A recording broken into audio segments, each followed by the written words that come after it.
Anvil. It's a very important piece of metal used by blacksmiths to craft different products that they make. PULA made an IEM named as PULA ANVIL114, where 114 denotes the driver configuration of the pair that houses one dynamic driver, one bone conduction driver, and four balanced armature drivers. This is your friend Pulkit from Gadget Generations, and today we are going to have a look at the PULA Anvil 114. The pair is right here in my hands. I have been spending some good time with the set. It's in my collection for like a month now, and I have been using it extensively for the past few days. Basically, as earlier I got some ear infection, so I was not able to listen to any IEMs and was going on a break for 7 to 10 days. Well, here is the anvil in my hands. At the time of this review, this one retails for $200, and right now it is running on a discounted price of $180, available on Hi-Fi Go, who has kindly sent this unit for the purpose of this review. Today we are going to discuss everything about the PULA Anvil 114, and I'm going to compare it with a very beautiful IEM as well, so stay tuned with me till the very end to get to know the comparison part as well. Let's begin. Let me grab my notes which are here, and we will begin with the design and build quality part. Anvil has a very minimalistic look approach with a uniquely textured face panels. Basically, the face panels, both the face panels have a unique texture. Each and every unit has a unique textured finish, and the pair has dark tone colors. So like my unit here, when I throw some light on it, the face covers glow into some bluish tone while the shell remains black. So the pair has got this black and minimalistic color approach, but the unique texture gives the pair a really good quality, good look to it. And the shells are a bit onto the thicker side. They are not heavy as they are completely made up of metal. For me, I have medium sized ears. I have no issues in fit, but I must say that the pair covers my entire ear canal completely. So I'm pretty sure that people with smaller ears, they might get some issues in terms of wearing the pair. And since you guys know, for a bone conduction driver earphone you need to get a good fit. Moreover, the pair also has this springy pattern onto the face covers, which is the bone conduction driver, which is placed right onto the face cover somewhere. So whenever I click onto it like this, it just vibrates and gives it this tingling sensation, which is quite amazing to feel for me personally. Next, I get good isolation since it covers my ear canals completely. The drivability section.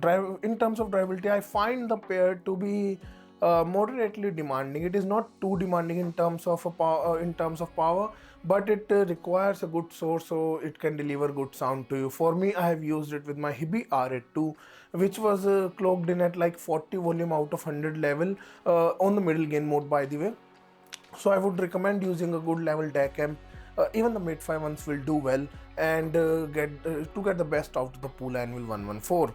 Now on to the sound impressions part. First of all, basically when I first got the set and I listened to it, one thing literally amazed me and shook my ground, and it was the massive soundstage of the Anvil 114. It is very enveloping. For me, for the price point, which is around $200, it is one of those sets that has one of the biggest soundstage. It is, I would say that it has one of the biggest soundstage. It goes deep, it has full 3D, and when I was listening to it, I was just able to pinpoint that wow, this instrument is coming from this side, this from that side, and it was so precise in the imaging part as well. So soundstage got me got me amazed at how can something sound this massive at this price point. Moreover, about the sound tuning part, basically PULA Anvil 114 packs a fun and engaging sound profile with a punchy mid bass, slightly recessed mid range, and extended and clean treble region. It has, I would say, it has slightly U-shaped to V-shaped sound profile, but the clarity and resolution throughout the frequency band is very well done. Now we will discuss on to the sound quality part by different sound frequency regions. So starting with the lower end, Basically, mid bass has good punch to it. It is quick, it is punchy, it is tightly controlled within its region. And I would say in the lower end, I would say that about 100 to 200 hertz, that mid bass region is slightly prominent compared to the sub bass region, which is around 20 to 100, 20 to 60 hertz basically. So the sub bass region produces a good rumble, it extends well, but I personally hear it to be slightly bit more prominent into the mid bass section. And then Pula handles the lower end quite well done, quite nicely. It doesn't sound to be leaking. It doesn't sound to be overwhelming. At the same time, it is quite tight and delivers that punchy presentation, which just adds a fun factor to the sound quality. Coming towards the mid, I was into the bass region. I would say that sub bass rumble was quite decent as well. I won't Mid bass is a bit prominent, yes, but the sub bass doesn't sound to be getting overshadowed by it. I would say that they have a good balance between both the frequencies. I was listening to this song, which was Feel Natural on the Telegraph Road by Dire Straits, and there was drum, there were piano, and they were having that slight sense of weight to them, which was giving them a natural feel. I would say that the lower end is quite well done onto the PULA Anvil 114. Coming towards the mid-range section is slightly onto the recessed side, as I mentioned before. Vocals have a good character and share good emotion with it. Both male and female vocals have good presence into the output. They sound well textured, they sound clear, and they have good clarity for both of them, and they take the center stage basically, complemented by the good bass punch, and then the detailed treble region. For testing the mid range, I was hearing this track. Where was it? So My Problem Is You by Jackson Brown, and that track has got those crazy good vocals, and then there are different instruments being played into the background, and the pair maintains that clarity, that resolution, and that overall presentation. It is quite captivating, at least for me it is. Then there is no sibilance, there is no harshness. Even at louder listening volumes, vocals maintain their character. They don't lose onto their resolution and getting overly sharp or anything. There is nothing like that onto the PULA Anvil 114. It handles those vocals and instruments quite well. Instruments in the mid-range section have a rich and smooth presentation. I won't call them to be getting sharp. Even at louder listening levels, they maintain a good rounded character, and at the same time they maintain good clarity and good detail as well. In the mid-range section, we have acoustic guitars, we have pianos, and everything is being so beautifully presented, and they have a very little touch of warmth to them. They don't sound overly weighted, or they don't sound that much to be lean as well. So they have a good character to them, and they maintain a natural presentation, in my opinion. On to the treble section now. Treble section extends well and has a very clean response.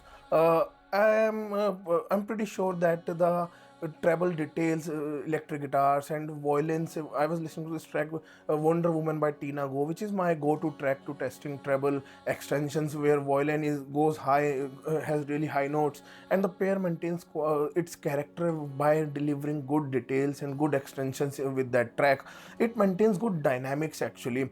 Violin being played is quite smoothly presented and has that detail level, which just which was quite captivating. I ended up listening to the entire artist for a night last night when I was making these notes, because Tina Go on the Anvil 114 was sounding spectacular. At first the staging was so massive, then the treble detailing was so good, then it was just an amazing experience, if you ask me.